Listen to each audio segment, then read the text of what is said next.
Hey guys, today we're going to be talking chase lights, and I'm going to show you guys a low-cost option that you can do, and I'm going to show you guys where to put it to get the most effective use out of these lights. So yeah, I've had a lot of light manufacturers reach out to me to try out their lights. For the most part, I've been saying no, unless it's a company that I know, right? Like you saw me do a video on last fit. But when this company reached out to me, I figured it'd be a good opportunity to show you guys a very low-cost option to do chase lights, as well as over some areas that I've kind of learned along the way, because I've seen a lot of bad placement when it comes to chase lights. This video is brought to you by a company called Colite. Now these right here are their lights. As you can see, it's a very small company. They don't even have formal packaging like most of them do. You know, their lights are kind of generic, but they're actually pretty efficient. I'll show you what we got.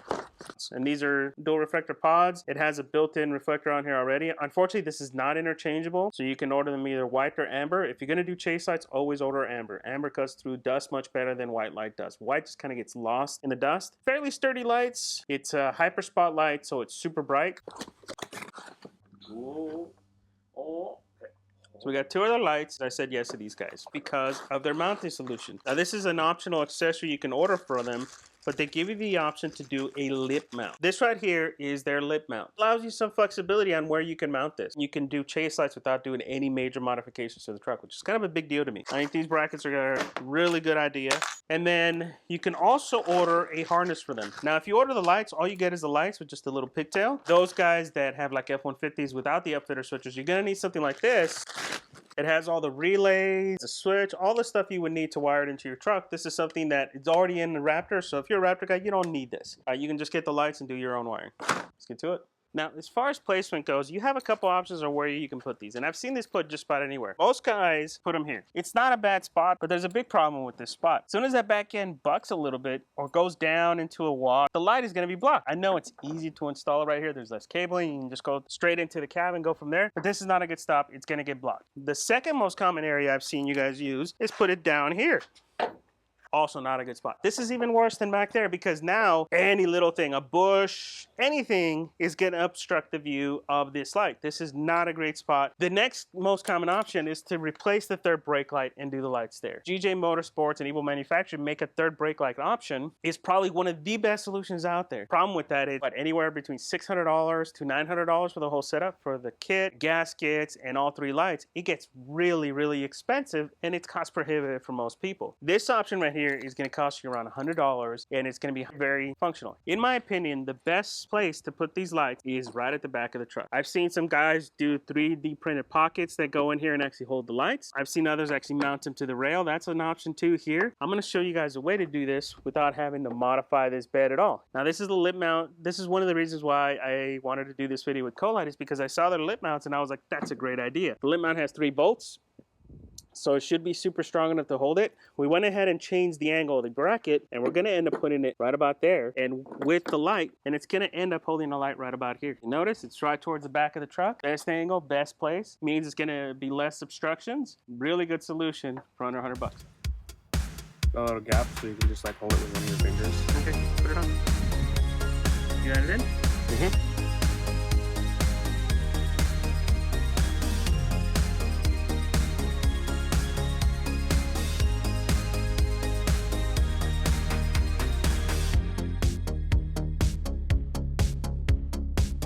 There is some movement there, right? But we kind of knew that going in.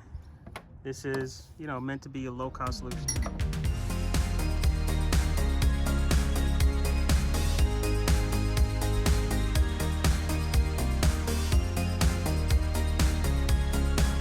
All right, let's give it a Ethan test.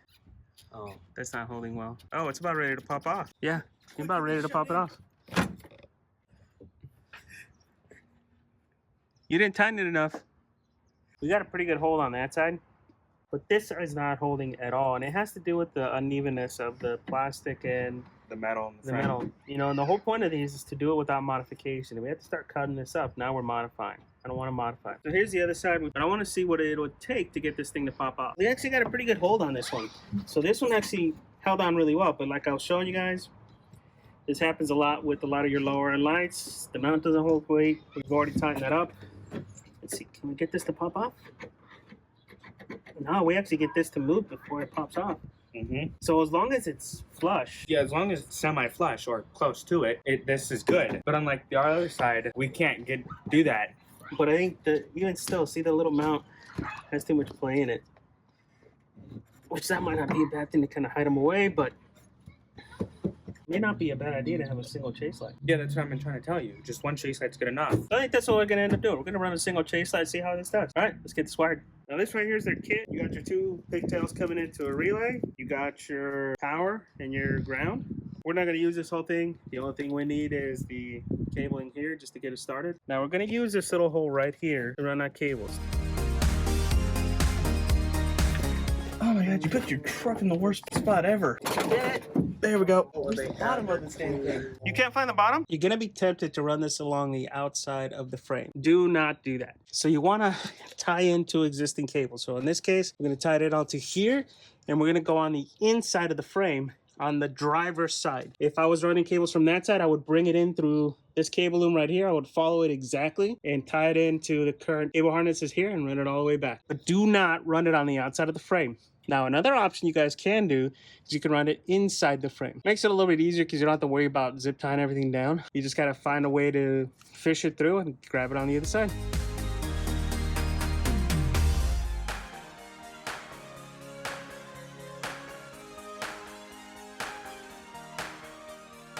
So this is how we got the cable coming in from the back. Comes through that hole. It right here. Goes over the frame. Follow the existing cable.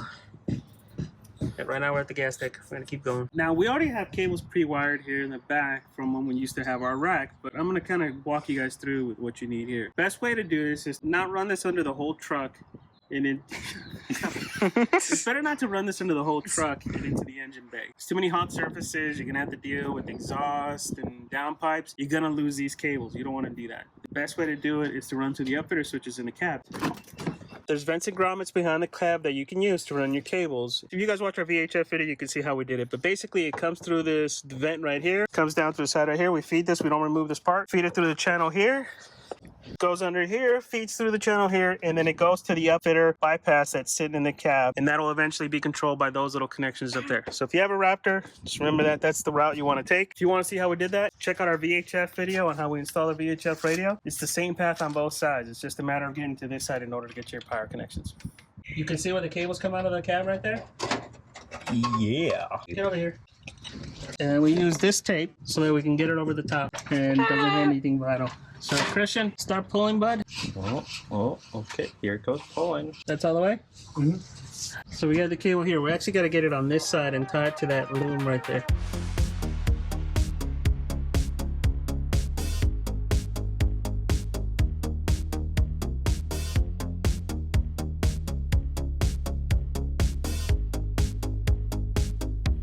All right, from that cable loom, we come through here.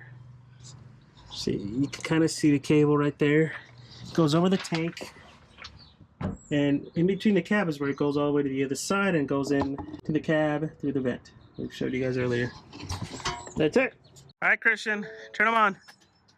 Woo, they're bright, aren't they? Yeah. All right, guys, so that's it for the install video. I think they're gonna actually work out pretty good. They're really bright. We did get them hyper spots. I don't know why. I'm kind of obsessed with hyper spots right now. They shoot farther, so I'm hoping they work out good on the trails. The lens is a little funky. I think the lens might end up catching some dirt as we play, but we'll have to see how that goes. Overall, I do like how bright they are. It is surprisingly bright. The next test is how they do on the trail. All right, now we're much farther out, and we can see that clearly. Let me kind of zoom it in a little bit for you guys so you can see what I'm talking about. See how bright that is? That's exactly what you want. And note it, the truck is at a slight angle, and because of our placement, you can see it. If we would have placed this light right behind the cab, you wouldn't be able to see it at all. So again, placement matters. All right, guys, there you go. We did a quick test. Very quick. Wow, that's bright. The light is definitely brighter than I expected. And over the next couple of weeks, we're going to try out that lip mount, see if that lip mount lasts, and hopefully it works out good. One thing I do want to point out, this is definitely much brighter than I expected. We were out pretty far and you could see it fairly clearly, which is pretty rare for a cheap LED. Normally they're only good for a couple hundred. I think these are going to cut through the dust really good, so I'm hoping it turns out great. If you guys want to get a set, links are below on how to get all the kit. Let me know if you guys have any questions or comments. Don't forget to subscribe, and thanks for watching, guys. See you on the next one. Back of my head hurts. I want McDonald's. Chicken nuggets? Yes, I want my chicken nuggies. I only had weenies today. How were they? They're pretty good, actually. How many did you have? 3.